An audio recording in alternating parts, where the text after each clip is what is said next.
देखिए दोस्तों, आज के डेट में अगर आप वृंदावन आते हैं तो उसमें आपको बहुत सारी सावधानियां रखनी होनी चाहिए, क्योंकि आप देखेंगे बहुत जगह जगह पर दोस्तों, अगर आप वृंदावन घूमने जाते हैं तो बहुत सारी चीजें आपको जानकारी होनी चाहिए, नहीं तो यहाँ पर आपके साथ स्कैम हो सकता है। क्योंकि दोस्तों आज देखेंगे ना, पूरे वृंदावन में लोग ना पैसों के लिए कुछ भी कर सकते हैं, क्योंकि आप देखेंगे चारों तरफ ना सिर्फ पैसे के लिए लोग इधर से उधर झूठ बोले जा रहे हैं, फालतू के लोगों के साथ विक्रम किए जा रहे हैं। दोस्तों एक चीज और आपको विशेष ध्यान रखना है कि अगर आप वृंदावन घूमने जा रहे हैं तो यहाँ पर आप देखेंगे ना, तो यहाँ पर एक और आतंक है। एक तो वृंदावन है और एक है बंदरवन। दोस्तों बंदरवन से आपको बच के रहना है, क्योंकि अगर आप सजगता नहीं रखेंगे, आपके अगर आप चौकन्ने नहीं रहेंगे तो आपका चश्मा, पर्स, मोबाइल, इस तरह की कोई भी चीज अगर आप हाथ में लेकर चल रहे हैं, आपका कितना भी कीमती सामान हो वो आपके हाथ से बंदर छीन कर लेकर चले जाएंगे। कभी कभी केस में ऐसा होता है, हाथ से कोई भी बंदर आया और वो छीन कर लेकर चला गया, आप उसको पीने के लिए कोई फ्रूटी दे रहे हैं या जूस दे रहे हैं और जूस देते हैं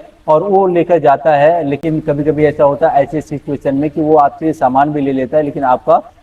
जो आपका जो लेकर गया रहता है, चाहे वो चश्मा हो, मोबाइल हो, कोई भी चीज हो, उसको रिटर्न नहीं करता हो, वो लेकर जाता है कहीं अलग जगहों पर फेंक देता है या उसे अपने दांत से खराब कर देता है। तो दोस्तों ऐसी बात नहीं है कि अगर वो चीज आपको रिटर्न मिल जाती है तो बेटर रहता है, लेकिन जब चीज नहीं मिलती है तो आपको थोड़ा दुख होता है। तो ऐसा सिचुएशन आपके पास ना आए, इसके लिए मैं आप लोगों को बता रहा हूँ कि आप उन सब चीजों को अपने ही दोस्तों संभाल कर रखें, किसी झोले में ले या उसे काफी अच्छे तरह से पकड़ के रखें। चश्मा अगर आपका, तो चश्मे पे तो ज्यादा विशेष ध्यान दीजिए, क्योंकि दोस्तों जैसे ही आप इधर उधर देखने में व्यस्त रहे, तुरंत ही बंदर आएगा, आपका चश्मा लेकर चला जाएगा। तो यहाँ पर बहुत सारी दिक्कतें होती है कि वो चश्मा से पता नहीं चश्मे से उनका क्या नफरत है, क्या चश्मा उनको कितना अजीब लगता है, वो चश्मा देखते ही उसको लेकर भाग जाते हैं। मैं ये नहीं कह रहा हूँ कि उनका टारगेट चश्मे पर ही रहता है, कोई भी सामान हो, वो खाने की चीज पर छोड़िए, अगर जैसे आपके हाथ में केला हो, कोई प्रसाद हो, इस तरह का खाने का चीज हो लेकर जाए तो आपको दिक्कत नहीं, आप फिर खरीद सकते हैं। लेकिन चश्मा, मोबाइल, आपका कोई कीमती सामान, वो उन चीजों को जब लेकर चला जाता है तो दोस्तों आपको दुख होता है, क्योंकि कभी कभी वो रिटर्न देते नहीं और ले जाकर कहीं ऐसी जगहों पर गिरा देते हैं जहां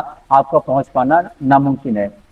तो इससे आपको सावधानी रखनी चाहिए। और दूसरी बात है दोस्तों कि जब भी आप किसी मंदिर पर जाएं तो मंदिर पर बहुत सारे लोग गेट पर ही खड़ा रहते हैं और वो बहुत सारी चीजें कहते हैं कि आप मेरे साथ चलिए, दर्शन कीजिए, मैं आप लोगों को 100 रुपए में संपूर्ण दर्शन करा दूंगा। इस तरह के बहुत सारे लोग हैं जो स्कैम करना चालू कर देते हैं आपके साथों में। तो वहां पर भी आपको चौकन्ना रहना है, क्योंकि देखिए आप भगवान का दर्शन करने के लिए जा रहे हैं, तो वहां पर अगर आप किसी से मतलब पैसा देकर या शॉर्टकट रास्ते से दर्शन करने जा रहे हैं तो ये उचित नहीं है। क्योंकि दोस्तों मंदिर जब बंद हो जाता है तब भी लोग दावा करते हैं कि मैं आपको अंदर से शॉर्टकट तरीके से दर्शन करा दूंगा, लेकिन मंदिर बंद होने के बाद आपको दर्शन नहीं करना चाहिए, इससे आपको पाप लगेगा। और पैसा कमाने के लोग ऐसा करवाते हैं जो कि उनको भी नहीं करवाना चाहिए। तो दोस्तों ये भी चीज आप ध्यान में रखें, इसको भी आप बचे कि ऐसे लोगों के मतलब बातों में ना आए कि जो आपको ये कहे कि आप पैसा दीजिए मैं आपको दर्शन करवाऊंगा। आप वेट कर सकते हैं जब मंदिर खुले तभी आप दर्शन करें, क्योंकि भगवान का जो शयन का टाइम होता है उसी की वजह से मंदिर को बंद किया जाता है, लेकिन आप उसमें अगर जाकर दर्शन करते हैं तो ये आपको अपराध लगेगा। और दूसरी बात, आप उसको भी बढ़ावा दे रहे हैं कि जो बाहर लोग खड़ा होकर इस तरह का धंधा कर रहे हैं, भगवान को मतलब कहते हैं धर्म को धंधा बना दे उस तरह का, तो उसमें भी आप इस तरह से समझ लीजिए आप उनका साथ दे रहे हैं। तो ऐसा भी ना करें दोस्तों। जगह जगह पे जिस मंदिर पे भी आप जाएंगे वहां पर आपको इस तरह के मतलब जो हैं पंडित पुजारी मिलेंगे, भरमाएंगे, आपको घुमाएंगे, लेकिन आपको ऐसा नहीं करना है दोस्तों। आप अपने श्रद्धा के अनुसार आप दर्शन करें, जो आपकी इच्छा हो आप वहां पर दान करें, किसी के बहकावे में नहीं आए। कोई ऐसा कहे कि यहाँ पर आप 5,000 दान कीजिए, 10,000 कीजिए, 2100 कीजिए, आप उनके बहकावे में न आए। जो आपके यथा अनुसार, जो आपके यथा योग्य हो, जो आपको लगे कि हाँ इतना मेरे सामर्थ्य में है, 51 से लेके 100, 200 जो भी आपका इच्छा शक्ति हो उतना आप वहां पर दान कर सकते हैं। क्योंकि दोस्तों जब भी आप भगवान का दर्शन करने जाए तो वहां पे आपको खाली हाथ नहीं जाना चाहिए, आपको कुछ ना कुछ भेंट ले जाए और कुछ जरूर आपको दान करना चाहिए, क्योंकि मंदिर भी आपके दिए हुए दान के द्वारा चलती है। लेकिन जहाँ पे आपको से कोई ये इस तरह का फरमाइश कर रहा हो कि नहीं 21 से चढ़ाइए या 2,000, 5,000, तो वहां पर आपको अवॉइड कर देना चाहिए, क्योंकि मंदिर में मांग कर दान नहीं लिया जाता। जो आपकी इच्छा हो उसके हिसाब से आपको वहां पर दान करना होता है। तो जब भी आप जाएंगे तो इस तरह के आपको माहौल मिलेंगे। और दोस्तों एक चीज और बहुत इंटरेस्टिंग है, वहां पर जो आप बाहर देखेंगे, जैसे आप बांके बिहारी का एग्जांपल ले लीजिए। आप बांके बिहारी टेम्पल पे जाते हैं, जैसे ही आप बांके बिहारी अंदर दर्शन करने के लिए जाते हैं और जब आप रिटर्न आते हैं तो वहां पर आपको देखेंगे कि कुछ बहुत सारे जो भिखारी हैं वो भी आपके साथ स्कैम करते हैं। वो किस तरह से स्कैम करते हैं उसके बारे में आप लोगों को बताता हूँ कि जैसे आप बाहर निकलेंगे तो बहुत सारी ऐसे मतलब औरतें हैं, बच्चे हैं, वो आपके पीछे आएंगे और वो आपसे ये कहेंगे कि आप मुझे पैसा मत दीजिए, आप मुझे चावल या आटा दिला दीजिए। दोस्तों ज्यादातर करके उनका फोकस आटे की तरफ रहता है, तो वो आपसे कहेंगे कि आप मुझे 5 किलो का आटा का पैकेट दिला दीजिए, जो कि वहां पे 250 रुपए का 5 किलो का आटे का पैकेट आता है। आप अगर उस पर दया खा के आप उसको दिला देते हैं तो वो क्या करेगा, दिन भर में 10 से 20 लोगों से इस तरह से वो आटे का पैकेट खरीदवाएगा और फिर उसी आटे को दोस्तों रिटर्न में वहां पर लोगों को 100 रुपए 150 रुपए में बेच देगा। तो ये देखिए उस तरह से भी लोग वहां पर भिखारी बन के भी किस तरह से स्कैम कर रहे हैं, तो ऐसा नहीं करना चाहिए। भिखारियों को देने का आपका अगर इच्छा है तो आप उन्हें 2-5 रुपया दे सकते हैं, लेकिन अगर आपसे इस तरह का कोई डिमांड कर रहा है कि आटा दिलाइए, इस तरह का कोई भी सामान, तो उस पर भी आपको अवॉइड करना चाहिए,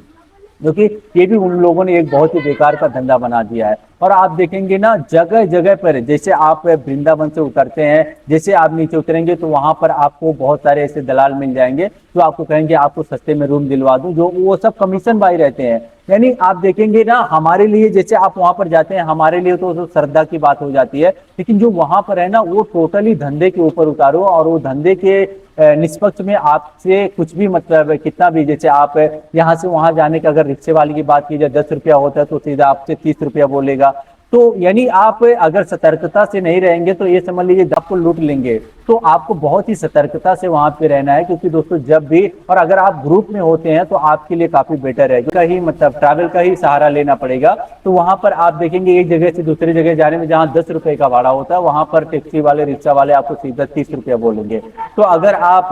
ग्रुप में है तो वहां पे आपको सस्ता पड़ेगा, अगर अकेले हैं तो वहां पे आपको महंगा पड़ सकता है। तो जब भी आप घूमने के लिए जाएं तो आप अगर ग्रुप में जाते हैं तो काफी बेटर रहेगा। ये मेरी तरफ से आपको इंस्ट्रक्शन है, क्योंकि मैं ग्रुप में ही गया था तब जाके काफी अच्छा, नहीं तो आपका भाड़ा सबसे ज्यादा वहां पर आ जा सकता है। तो एक जगह से दूसरी जगह का जो मंदिर का डिस्टेंस है वो थोड़ा लॉन्ग है, और वहां पर जाने पर आपको पैसा तो पे करना ही पड़ेगा, क्योंकि आप पैदल पूरा नहीं जा पाएंगे।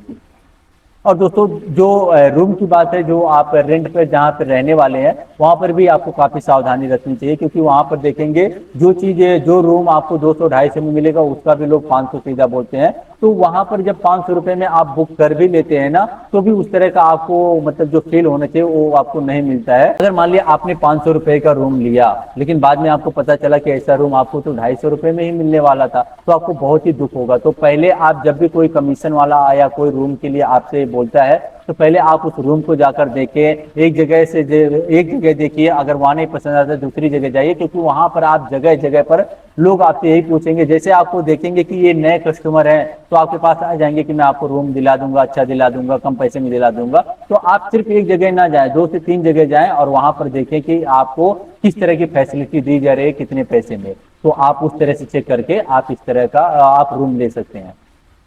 तो दोस्तों ये थी छोटी सी बेसिक जानकारी, जो आप वृंदावन जाते हैं और वहां पे किन किन चीजों की सावधानियां रखनी चाहिए। तो ये छोटी सी जानकारी जो आपको बहुत काम आने वाली, इसके लिए मैंने आपको इंस्ट्रक्शन दिया है कि आप इन सब चीजों को ध्यान में रखते हुए वहां पर जाएं, तो आपका काफी मतलब आपका नुकसान नहीं होगा, आप काफी अच्छे से अपना दर्शन करके वहां से रिटर्न आ सकते हैं।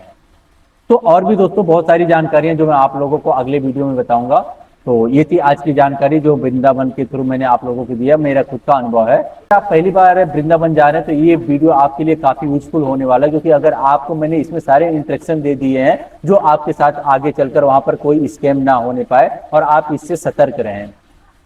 तो आई होप दोस्तों आपको ये वीडियो पसंद आई होगी। वीडियो अगर पसंद आए तो वीडियो को लाइक कीजिएगा, चैनल पे अगर आप पहली बार आए तो चैनल को सब्सक्राइब कीजिएगा, और दोस्तों इस वीडियो को अपने उन दोस्तों और रिश्तेदारों के साथ भी शेयर कीजिएगा जो वहां पर जाना चाहते हैं, ताकि उनको भी इस तरह का इंफॉर्मेशन मिल सके, ताकि उनके साथ आगे चलकर कोई मतलब स्कैम ना हो। तो और इस वीडियो से लेकर अगर इस वीडियो से रिलेटेड आपके मन में कोई क्वेश्चन हो तो आप मुझे कमेंट कर सकते हैं। फिर मिलूंगा किसी नए वीडियो में नए टॉपिक के साथ, तब तक के लिए धन्यवाद, अपना ख्याल रखें, राधे राधे।